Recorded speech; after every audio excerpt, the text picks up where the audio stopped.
Minutes. Let's give this a go. So welcome everybody again. For your information, this is our first actual lunch and learn. So you've got the premiere. We've got about 30 minutes because I'm also very aware it's still a working day. So I'll go through it relatively quickly. Please note that this session is recorded. We'll share it with you as well, so you don't need to take notes and stuff like that. Let me share with you, of course, a little bit more about myself. My name is Kimo Paula. I'm the founder of Expat Housing Network, and I'm half Dutch, half Caribbean. I have a lovely daughter of 4 who thinks she's 16, and I bought my own home 5 years ago. That was before I actually got into this business, and I actually went through the same thing as some of you or some of the people that are currently in the market have gone through or are going through. It took me 7 offers to get one accepted. That's when I thought, okay, this is crazy. It was not necessarily the motivator to get into this business. The motivator for me to get into this business was to actually help people find a home, and not necessarily because I got frustrated with my own process, but I learned a lot along the way. And I'm here to help you not make those same mistakes. Because today's goal is to actually add value to you guys, right? We're going to decipher certain things. We're going to, try and inform you and give you some new insights. But again, the focus is to add value to you. I'm going to go over this presentation in a concentrated fashion. There's a lot of things that you might have not heard before or that you might have heard before. We're trying to give everyone some added value in this sense. So please let me know at the end if there's something that you've missed or not. But before we do, I'd love to get to know you a little bit better. So I'm going to launch a quick poll with 3 quick questions. Share your answers. It's not mandatory. Let's see if you can actually see this. Where did you find out about the webinar? How old are you? What's your household look like? And what made you decide to buy? Just pop in your answers. I'm going to wait for like 20, 30 seconds, and then I'll share the answers. But this will actually help me maybe tailor make some of the webinar to you guys.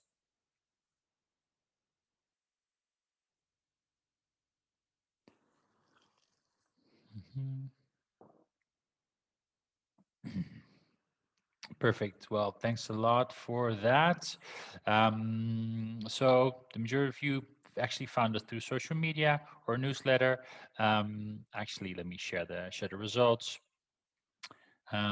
Age group between 26 and 45. There's one who's a little bit older than 45, so welcome. And what does the household look like? Single couples is almost equally divided, and then there's one family here. Great to have you all on board. And what made you decide to buy? You'd love to settle, which is a great reason to actually do this, and it also is actually a little compliment for the Netherlands. So welcome to the Netherlands. We're happy that you are enjoying it here. Awesome. Cool. Then let's move forward. This is the setup of today's webinar. A little introduction about EHN. Then we'll talk about the actual mind state of going into the market and 5 tips to succeed in the current market. Greatness is achieved in the agency of others. I am no longer helping people finding a home to buy in the sense that I go on viewings with you guys. This is what the team does, and they're probably better than that than I am. I'm good at talking. I'm good at sharing information and knowledge, but the team, whether it's Katie, Philip, Lana, Giovanna, Ludo, Dominic, or Juliet, they are technically the core of the buying department, and they actually will help you find a home in case you decide to move forward with us. Some more information about DHN. We're not traditional real estate agents. What does that mean? We don't have real estate backgrounds that are typical. We have backgrounds in liberal arts, psychology, and such. And our focus, like I mentioned before, is to actually help you find a home and feel at home. We always used to have like the secret slogan that said, if we don't get invited to your housewarming party, we didn't find you a lovely home that you wanted to celebrate, and we didn't build up a proper relationship along the way. And that still stands, although we don't actually ask you to invite us anymore. At some point, it got too much. The other focus is that we actually only help with buying or finding a home to rent. We don't sell properties. We don't let out properties. What does this do? This actually offers us the focus, level of experience as well, but also in the current market where you see a lot of agents kind of like having to pick between, okay, a client that wants to sell his house, which is relatively easy at this point, and a client who wants to buy a home, which is a little bit more complicated and challenging. Where would they go to, right? The easy answer, of course, is they would actually focus more of their effort and prioritize the client that they can help sell a home. Um, we don't. We only focus on helping you buy a home, or in case somebody else is looking to rent a home, but that's not what we're here for now. We charge a fixed fee. We don't believe in commissions or in percentages based on what you buy the property for. It's a little bit crazy that you would have to pay us more if you're already paying more for the property. That's a ridiculous incentive. And we also know what it's like this to move to a new country and to settle in. Like what you saw, maybe I can quickly go back. The majority of the team is actually from abroad, so we know what it's like to move to the Netherlands, buy a home as a newcomer, and go through that whole process. Perfect. Then what is our added value? Maybe some last more information about Expat Housing Network. When you work with us, then other selling agents might take you a little bit more seriously because they'll see that you've done your due diligence. We can sometimes book in viewings when it's no longer possible. We, of course, support with reviewing Dutch legal and property documents. And also very, very important is that we help define the market value. We'll get to that and later, a little bit later in the presentation. We'll also inform you about rules and regulations. We'll make sure that you don't make the same mistakes that I made when I started, and of course that the rest are making currently. Plus, the majority of our clients actually buy a home, about 99%, and a lot of them buy a home for a price equal or lower to the market value. That's important. Again, this market value thing comes back later in the presentation. Okay, now we're going to start with the actual content, because in order to actually succeed in this market, I think the mind state is, I wouldn't necessarily say it's half of the work, but it's a big chunk of it. What does that mean? Knowing what you're getting yourself into. And currently, if we look at the market dynamics, we're seeing that the prices are continuously increasing. I just read an article this morning that stated that the prices since April last year have increased, and this is the biggest increase since 20 years. So that's quite hefty. I think it increased by 11 point something percent. Do we see this market stopping anytime soon? Of course, that's the fear, right? That's the fear that people say, okay, hey, but am I entering on top or am I entering on the bottom? Or where am I entering? Of course, no one knows, but I want to give you a little bit of context, because a lot of the news and documentation and things that you hear are about an overheated housing market and so on. And it's very easy to think, okay, hey, we're entering this situation where it's going to flip, but are we actually? Well, it helps with getting some context, and the context is what causes the price to increase. First of all, fiscal benefits. So the Dutch government is helping homeowners and new homeowners with fiscal benefits. What does that mean? Tax exemption. So, for example, the transfer tax that you would normally pay on a house is exempt for people that are 34 years or younger and buy a home up to 400,000 euros. The other one is interest rebate. So the interest that you pay on your mortgage, you can actually deduct that from your taxable income at the end of the year. So you'll get money back. Again, that favors people that own a home. There's also no capital gains tax. So you can buy a home and then at some point sell it. You can put all that gains into a new home, and so on, so on, so on, so on. And especially with the market going up, that's definitely very, very interesting. That's from the from the Dutch government. Then you of course have the banks and fiscal and monetary policies. And at the moment, interest rates are low. And even if they're going to go up, they're going to go up very, very, very gradually. But looking at where they were about 10, 15 years ago, they were at 5, 6%. And now they're kind of like at 2. If you're lucky, you can get 1.6, 1.5. So that's very attractive for people to actually enter the market. High rents. We saw a little bit of a dip last year with COVID, but the rents are still quite high, which means that you can either flush your money down the drain or you can actually buy a home. Okay, that drives a lot of people towards the buying market. The last thing, and I think that this is somewhat of an impact, it's not the biggest part of it, but the Dutch government is not very quick to build new properties, new buildings. There's a lot of expensive ground out there and regulations that hold developers back from building new properties, which means there's a lack of supply. As of today, there's about 310, 330,000 properties that would still need to be built to actually match the demand, and they're just not doing that.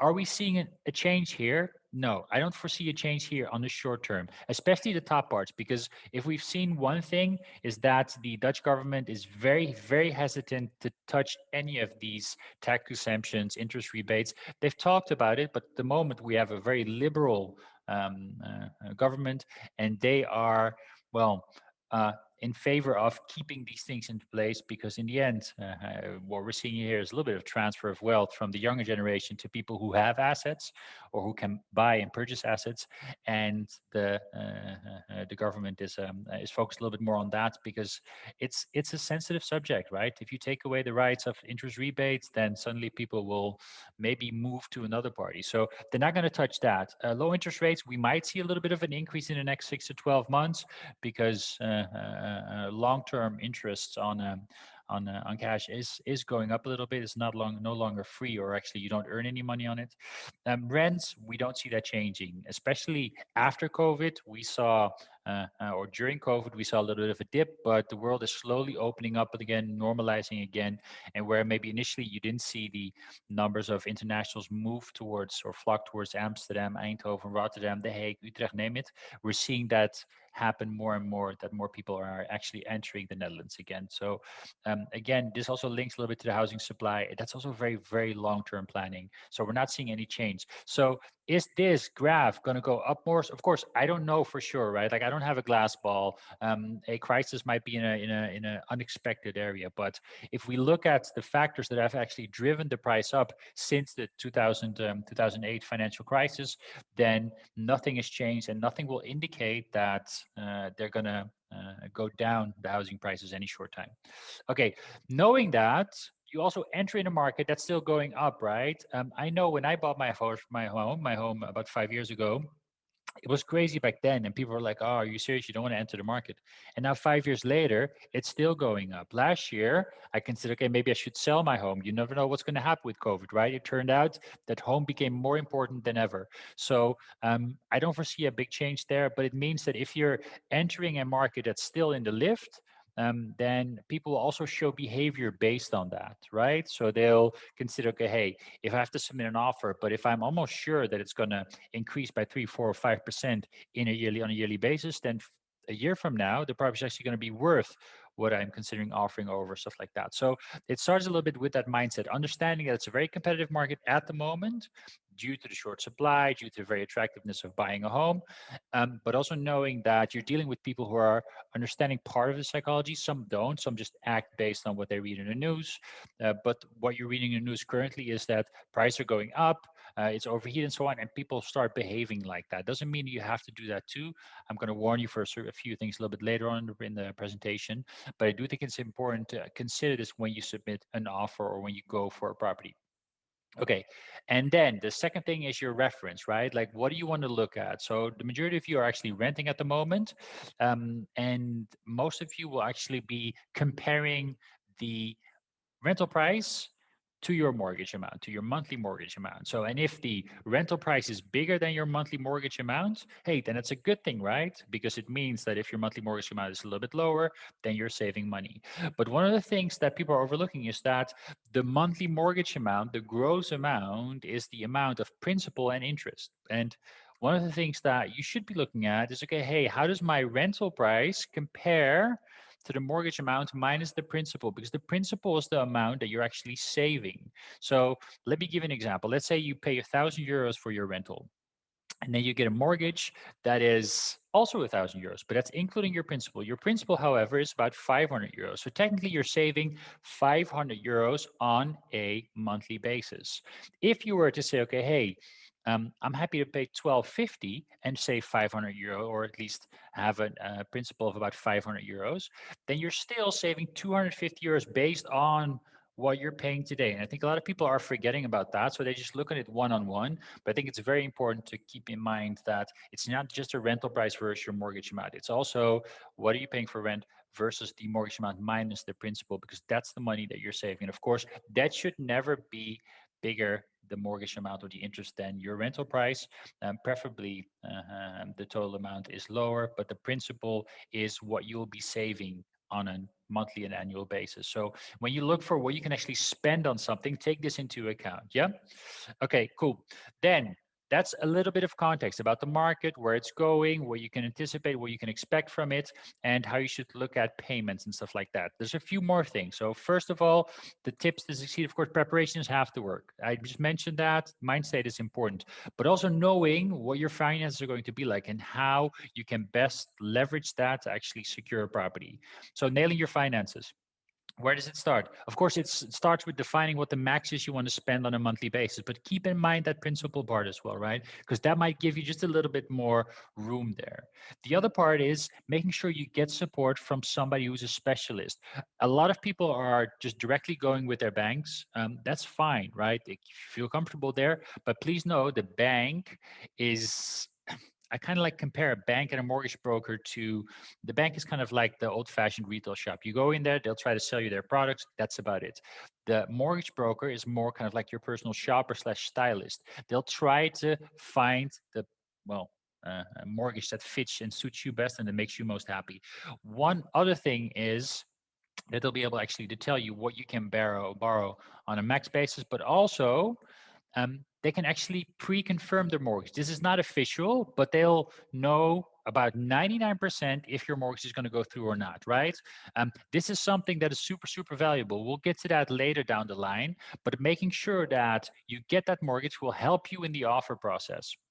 Um, if they're not 100% sure, then they might actually get the offer or the mortgage confirmed within the cool off period, which is technically the period that allows you to reconsider moving forward with a property or not. If you have that period expire, then you cannot reconsider anymore. So this is the time where you want to get the most important part secured, which is your mortgage. And mortgage brokers, advisors, specialists, financial specialists, they'll be able to help you with that. So talk to both of them. And also they'll actually be able to tell you what the best rates are and conditions are, because currently, okay, the rates are relatively low, but 1% this or 1/10% of decimal, or 1/10 of a percent or 1 decimal percentage, will actually save you a lot of money down the line, because this is probably the biggest loan that you'll get out in your life, or for now or for the foreseeable future.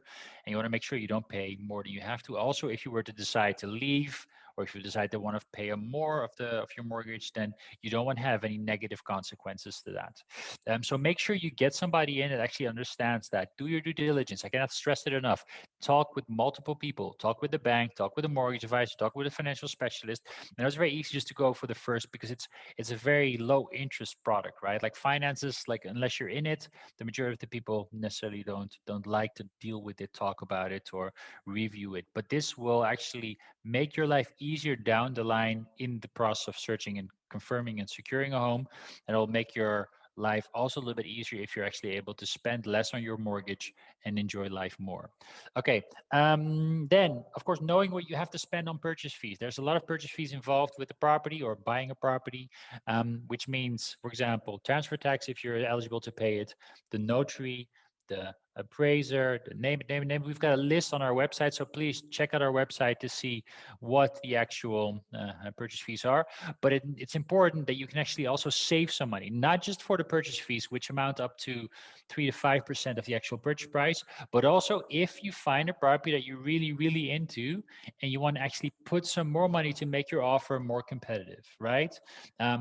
Especially if you're looking for properties that are well renovated or recently renovated or high end, then you'll find that a lot of people will flock towards those properties, and competitiveness becomes a variant here. And actually, the amount of money you could put up towards the property is key. So make sure you don't enter with zero in your bank account. Make sure you have enough money to buy or to pay off the purchase fees, and preferably, that's what we always recommend. I've sent a few people back now who wanted to buy a home but had no extra money that they could spend in case they wanted to buy a property. That's tricky, because it's just going to set you up for yeah, for not success, for some failures, and that's not what you want. Okay, so that's nailing your finances. The second thing is fundamentals. So the search is a big element in this process, and you want to make sure that you're one of the first. You want to make sure that you understand what you're looking at, so you don't kind of like chase dead ends. I'm going to share a few things with you. Again, like I mentioned at the beginning of this presentation, some of this, by the way, maybe I should recap, because one of the things that's good to know is that I can't see my Q&A from this screen. So if you have a question, pop it into the chat. Sorry, pop it in the chat, and then I'll answer them at the end of the presentation. Yeah. Awesome. Thanks, guys. So you're in Funda. And there's a few things that, if you're new to this process, then there's a few things that you can do. The most, well, the first and the most important thing is, um, that's not an asking price, but is have a newsletter sent to you. So you can save your search query, and then you can send these new properties. And whenever there's a new property coming on the market, it'll send it directly to you. The other thing is here you can filter. A lot of people forget to filter by date because the newest properties will most likely still be available, and the older properties, if it's on for longer than a week or 2 or 3 weeks, most likely the viewings will be full and it's going to be very difficult. Also, filter on availability, right? We get to that part where we can actually show you where it's available, what the status of the property is in a few, but you can filter based on these things. Have it set up, but also check it on a daily basis, because sometimes when a property is on, Funda sends it a little bit later, and then it might already be fully booked. We'll get to the actual property here. So double check the status. Here it says new. If it says under offer, or if it says sold, then of course it's no longer available. If it says new, it's put on the website in the last 24 hours. If it doesn't say anything, then it might be on, but always double check this, and of course, double check the asking price.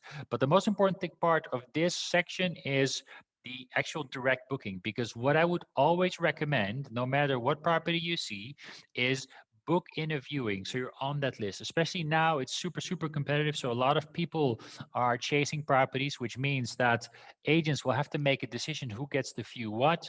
And as long as you're in their system, it will help you get on that viewing list. So don't hesitate to book in a viewing, and it's better maybe to cancel than to lose out on a viewing because it's full. Okay, then if you scroll a little bit down on the funnel, by the way, this is all the same property. There's a few things that we always look out for. And of course, the first one is the price per square meter, because it's very easy to look at the total price, but what we do is we use references in terms of prices per square meter. So if you're comparing a few properties, look at this as well. Don't just look at the total amount, look at the price per square meter. Then the other things what we look at is we look at the actual VVE service fees. What I normally take is a calculation of 1.2 to 1.4, 1.5 euros per square meter, and that's what you actually pay into the owner association. If it's much lower, hey, flag it. If it's a very high, check what's the status. Maybe there's maintenance scheduled. Maybe there's an elevator that needs, well, that costs a lot of money. All these things matter because they will actually tell you a little bit about the condition of the house. Then, if we scroll a little bit further down, energy label, super important because they'll tell you a little bit about the energy sufficiency of the property. If it's very low, it has an impact on the value. Maybe there's ways where you can actually boost it by installing a new boiler and double glass and stuff like that. But this is important because it has an impact also on your utility bills.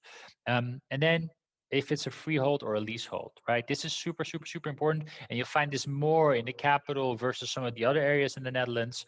But double, triple check this, because if you find out that it's a leasehold and it's a private leasehold, then your bank might not give you a mortgage that easily. If it's a municipality leasehold, it's much easier, but you might have to pay on an annual basis. So double, triple check these things before you actually submit a viewing request, because you don't want to end up spending a lot of time on all these properties and finding out that it's not the ideal property for you. Okay, then the last section is these parts. Is there a reserve fund or savings in the VVE? If it says yes, that's good, they're saving money. Is there a maintenance plan? Okay, if there's no maintenance plan, then they don't have a plan for the next 5 to 10 years where they can actually know what they have to pay in regards of maintenance of the VVE. So you might actually want to ask this during the viewing, like, hey, what's the status on this? Are they working on it? Are they saving enough money to actually cover for any incidental cost? If not, then the bank will flag this as well, and you might not get that mortgage easily. So double check these things. Okay, now you've got Funda covered, right? So you've got the newsletter that they're sending to you, you're checking on a daily basis, you're booking your viewings as soon as possible. A lot of you will ask, or some of people will ask, okay, hey, but isn't it easier to work with a selling or with a buying agent because they'll have properties that are off market? Sometimes, of course, agents link or share properties with one another, but the day after it's on Funda. The sellers always want to see their property on Funda, and it helps because there's more people actually going to the property. So there's not much added value there, but please double, triple check Funda. At the moment, there's a bit of a shortage on the housing market, so you might not find a lot of new properties on a daily basis if you keep your criteria very specific. So try to keep your criteria a little bit broader because you might be surprised. Then the third bit is value, value, value, value. I can't stress this enough, especially because a lot of the news items I'm reading the last couple of weeks, months, and even the last years are about how much people are offering over the asking price. Okay, let's take this as an example. I can actually give you a little bit of context of why I believe the asking price is the most stupidest thing to look at. Of course, asking price is important if you look at your own budget, right? But it's not important when you look at the actual amount that you want to bid, because this one is on offer for 400,000 euros. That's great. Okay, let me describe the situation of agent number one, because the asking price is the actual price that the agent puts up to attract people or impress the sellers. So this property is on the market for 400,000 euros, but the actual market value is 430,000 euros.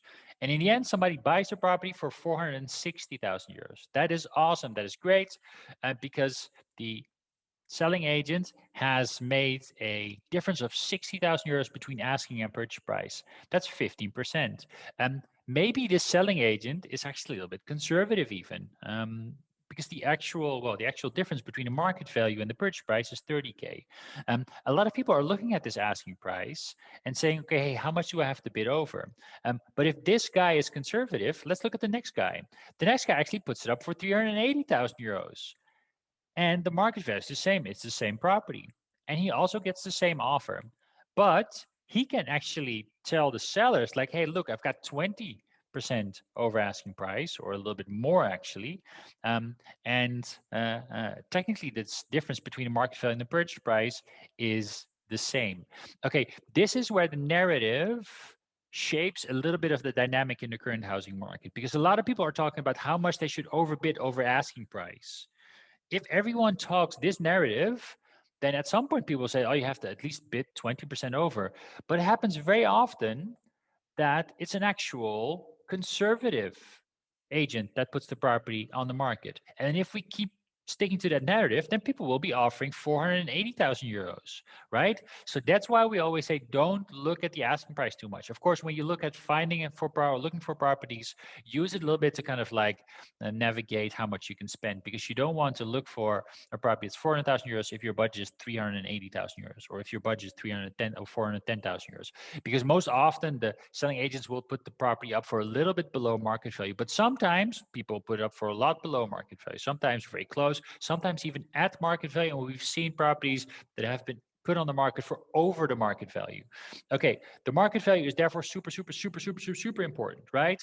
Double check, triple check, quadruple check what the market value is. There's several ways of doing it. You have websites like the land registry / cadastre to do it with. We can support you with this, but the market value is the value that's given to a property based on reference properties that were sold in the last 6 to 12 months or a little bit longer, that are similar in a similar area and have similar criteria and characteristics. That's what they look at when they define the market value. Why is this super important? Because this value is also the value that the bank will give you in a mortgage. They're not going to give you this value. They're not going to give you this value. They're going to give you this value. The banks are going to give you 100% mortgage of the market value, not anything lower, not anything higher. So double, triple check this. And then based on this amount, if you maybe have some savings, then you want to consider, okay, how much do I want to offer over, and not based on this amount. It's very easy to fall in that trap, because what's going to happen if there's a big discrepancy here between the asking price and the market value, people suddenly get very uncomfortable, because that's not what they expected, because they would have to offer 10, 20K over the market value. And then suddenly, yes, they're actually offering 20% over. But that has nothing to do with what you're offering in terms of the value. It has everything to do with how opportunistic or how sleazy the selling agent is, right? So please keep this in mind. I can't stress this enough. Perfect. Then a winning offer. Okay, so there's a few things we talked about. Oh, by the way, this should go by paragraph, but never mind. You can see everything in one go. Great. A good price. Some people think that offering the highest price is the best offer. That is not the case. There's been several occasions where a price that was not the highest got the actual deal. Why is that? Because you can offer. No, let's go back to this view, right? Okay, market value is 430,000 euros. Let's say this agent puts the property up for actually 420,000 euros instead of 380. So it's very close to market value. But because somebody thought that they would have to offer 20% over, they're going to go for, so okay, what is it? I said 420, 20% over is about 84K. That's 500 and something over the actual asking price, but it's also a lot over the market value. Um, Maybe you won't have that, especially if you need a full mortgage and you don't have enough cash to actually put up towards the property.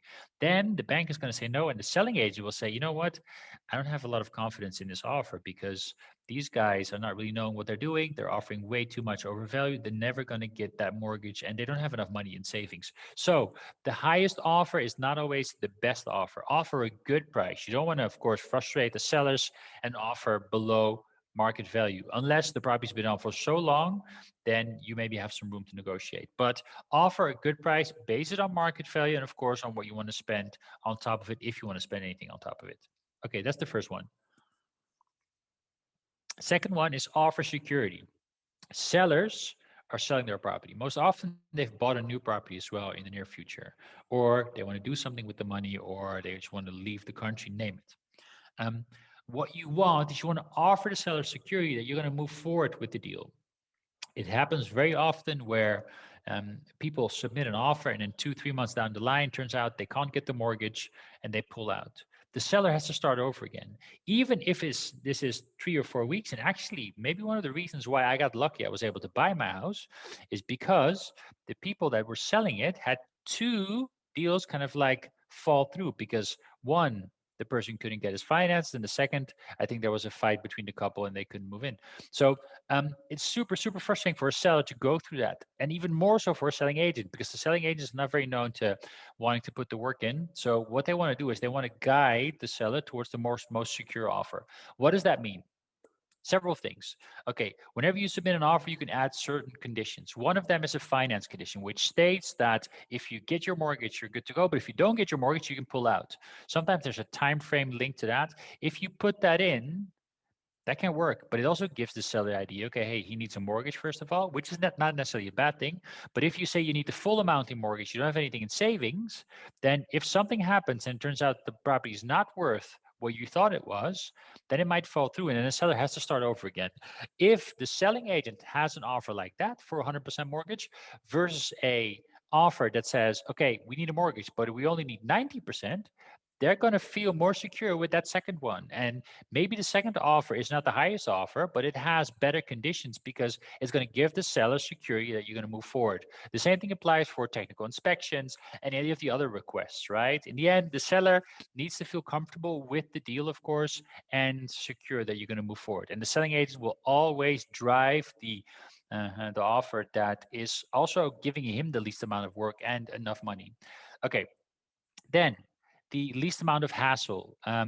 When you ask a lot of things from the seller might say, you know what, like I don't want to pay these walls. I don't want to do anything to the property. I just want to leave it and go. So I'll go for maybe an offer that's 2 or 3 thousand euros lower, but that doesn't give me all that hassle. So please consider what you ask of the seller, right? Also take into account it's very often a personal transaction. So sellers are often people who've lived in the property, so if you want them to finish and do all these things to the property, they might look at it differently than you do. So please bear in mind that you don't ask too much of the seller because you want to make your offer relatively attractive. If you still want to ask some of these things, do it after you've got the offer accepted, right? Because in the end, it's better to have a seat at the table and to request new things than it is to kind of not have a seat at the table at all because your offer is rejected at first go. Okay, perfect. That's the fourth point. And then the third point. And the last point is offer personal touch. Like I mentioned, often it's a personal transaction between a homeowner who's living in it and a new buyer who wants to live in it. So it helps to actually share a little bit more about yourself. So write up a little profile, add some photos, maybe share why you love the property, what you do, how long have you been living here, and stuff like that. That will definitely help if you're competing against somebody who is offering the same amount of money, doesn't have it, or maybe a investor who wants to rent it out and maybe is offering a little bit more, maybe they'll actually go for your deal because you want to actually live in it and you can actually appreciate it like the sellers are doing currently. So double check that. These are the things that actually are good to have in an offer and consider. Perfect. Then the last one is due diligence. Okay, this is a good one. So we have two types of parties that can actually do due diligence. The surveyor, they'll check the actual condition of the property, and the appraiser. Okay, this is actually an interactive session. It's a bit. Where do you reckon? When do you reckon they should be booked in? Is it before the offer or after the offer? Just pop it in the chat. We're with a few people, so just pop it in the chat.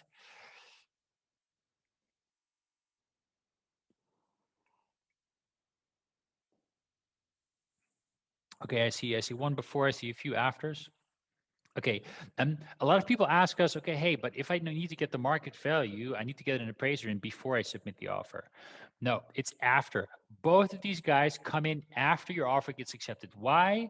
Because first of all, the market moves relatively quick at the moment. But second of all, if you get these guys to come in, you'll pay them money. And if you don't get your offer accepted, which is likely to happen at least once, then that's very unfortunate, but you'll have to start over again and you'll incur costs that you won't get back anymore.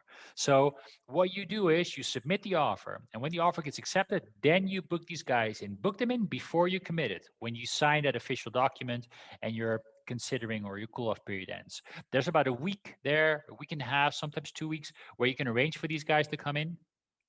The surveyor will double, triple, quadruple check the house.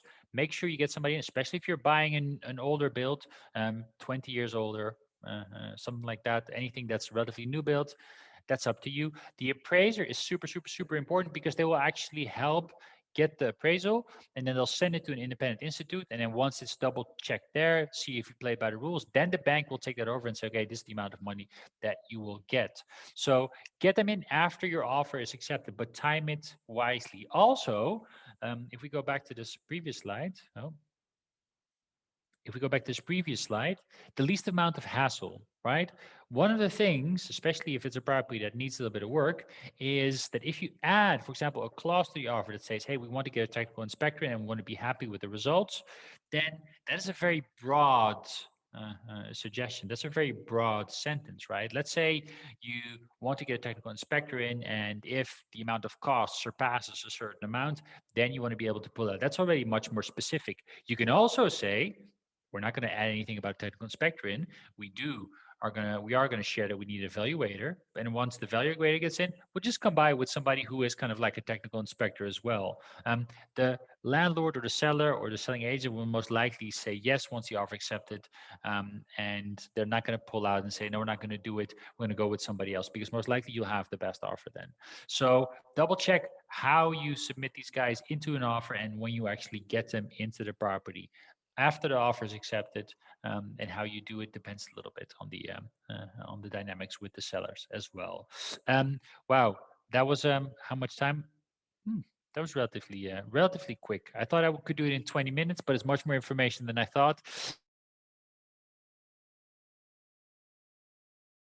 Getting things in the right state of mind, nailing your finances, also using the fundamentals, and always looking at the market value.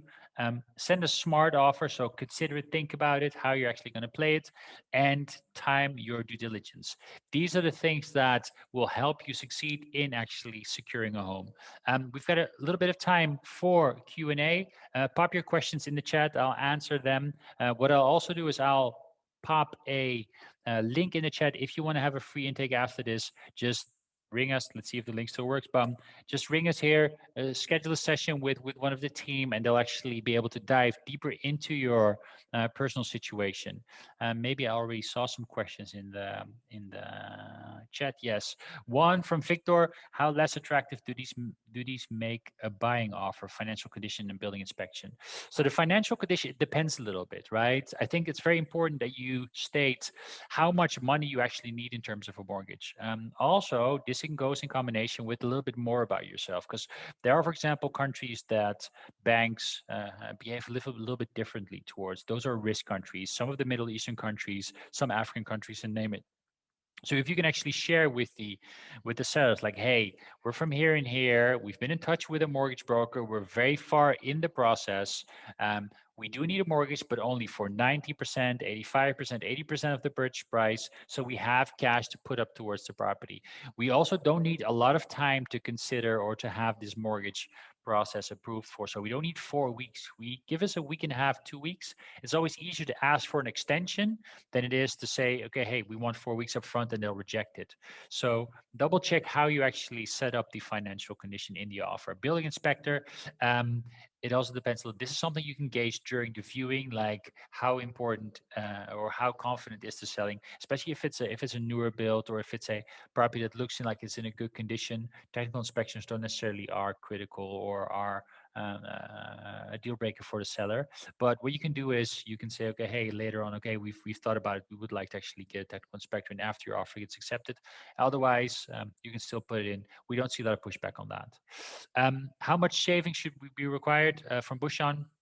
Um, I would take into account between 3 to 5% if you don't pay transfer tax, because if you're 34 and younger and you're buying a property for up to 400,000 euros, then it's about 3%. If you are, then it's about 5%, and it could be anything a little bit in between. So please bear in mind that. Double check the actual statement from your financial advisor/mortgage broker as well. Okay, then was check. What are the VAT rules on houses in the Netherlands? There's no value-added tax rules in the Netherlands, except for when you buy as a company from a company. But in this case, there's no VAT. So that's good to know. Bushan Puri, how easy, difficult, or cheap, expensive is it to improve an energy rating? It's perfectly doable. There's, I think, three things you could look into: installation of floors, walls, ceilings, roofs, stuff like that. Glass, double glass, HRR plus, but also triple check the boiler. And there's little things that you can do in terms of, well, maybe it's not little, solar panels and stuff like that. So have a look into that.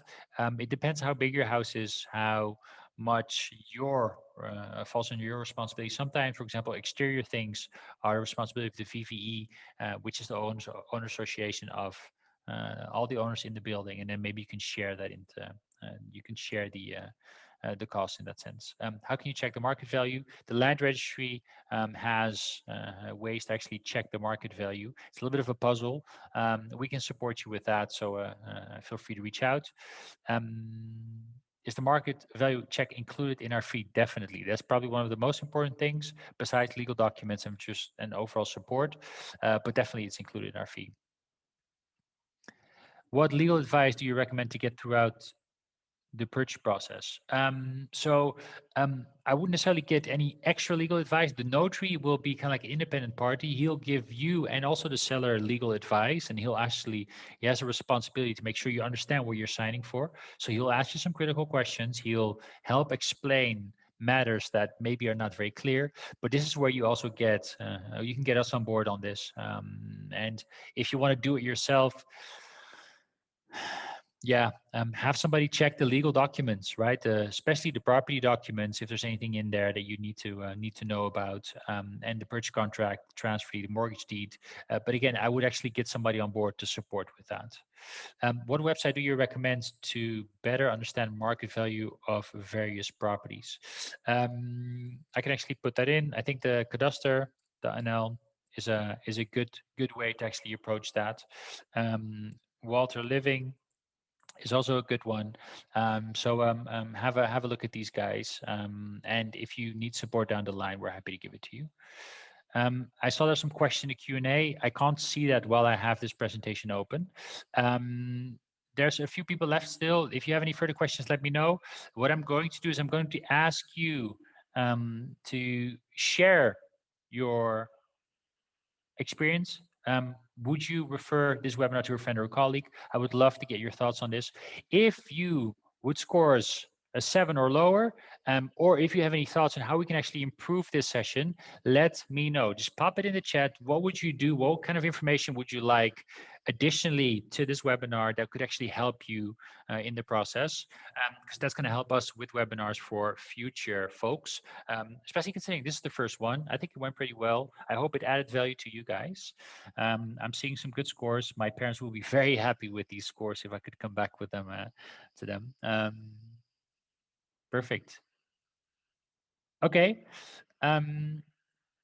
One more question from Anna. You mentioned that sellers take EHN more seriously than other real estate agents. Could you please elaborate why? I don't necessarily think that they take us more serious than other real estate agents, but they'll take us serious over somebody who doesn't have an estate agent. And I think that especially the people and the real estate agents that we've built up a network with, they take us serious because they know what we do, how we do it, and that we only focus on this. So whenever we submit an offer, they'll take it more seriously than offers submitted without a real estate agent or with an unknown real estate agent. A flowchart on the entire process would be great. We're happy to share that with you. We've got a lot of documentation on we'll definitely share that with you. I try to cram as much as possible into kind of like these 20 minutes. I've already went over time. I'm very aware of the fact that people are at work at the moment. Well, they maybe are at home, so maybe you have multiple screens open. But yeah, maybe we can share a little bit more about the actual process as well. There's one person who added a 6 as a score. Please let me know why you would score as a 6. If there's anything that we can do to improve. If you have already, then thanks a lot for the feedback. That's it, guys. Have a lovely afternoon, a lovely long weekend as well. Enjoy Monday's public holiday, Pentecost. So enjoy the long weekend. I heard it's going to be very sunny in a week and a week and a half. So summer is at our doorstep. Enjoy. We hope to see you and have a great weekend. Take care.